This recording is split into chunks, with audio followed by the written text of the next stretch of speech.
इस आदमी को सिर्फ इसलिए गुस्सा आ गया क्योंकि खाने वाला चम्मच उसकी पसंद का नहीं था और उसने उसी वक्त अपने नंगे हाथों से उस चम्मच को मोड़कर कांटे में बदल दिया। लेकिन इतनी हैरान करने वाली हरकत पर भी आसपास खड़े लोगों के चेहरे पर कोई रिएक्शन नहीं था, क्योंकि काइबॉल की नजर में ये सब बस छोटे मोटे स्टंट थे। फिर खुद काइबॉल ने भी हाथ में पकड़ा चम्मच हिलाया और अगली ही सेकंड में लोहे का चम्मच ऐसे मुड़ा जैसे कोई कागज हो।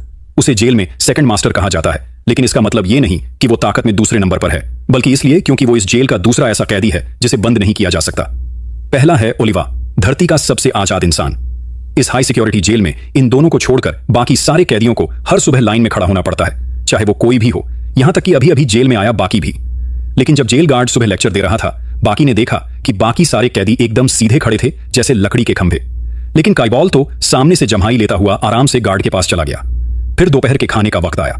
इस जेल में सिर्फ काइबॉल को स्वादिष्ट खाना मिलता है। जब उसने देखा कि चारों तरफ मक्खियां उड़ रही हैं, तो उसने गार्ड की पिस्टल खींच ली और सीधा उसकी कनपटी पर तान दी और बोला, डाइनिंग एरिया में मक्खियां बैन है।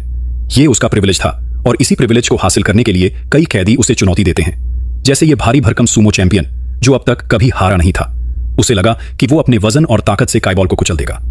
खाने के वक्त उसने भी चम्मच को मोड़कर कांटे में बदल दिया, लेकिन काइबॉल ने अपना चम्मच सिर्फ घुमाया और वो खुद ही मुड़ गया। ये देख सूमो पहलवान को गुस्सा आ गया और उसने पूरा टेबल पलट दिया। जेल गार्ड्स दौड़े उसे रोकने, लेकिन काइबॉल ने एक गार्ड की पिस्टल छीनी और उसे उस पहलवान को थमा दी और कहा, अगर हिम्मत है तो सिर में गोली मारो। पहलवान ने ट्रिगर दबाया, लेकिन उससे पहले ही काइबॉल ने एक किक मारी और उसे जमीन पर गिरा दिया। पहलवान दर्द से चीख उठा। अब उसने काइबॉल को सूमो मैच के लिए खुला चैलेंज दे दिया।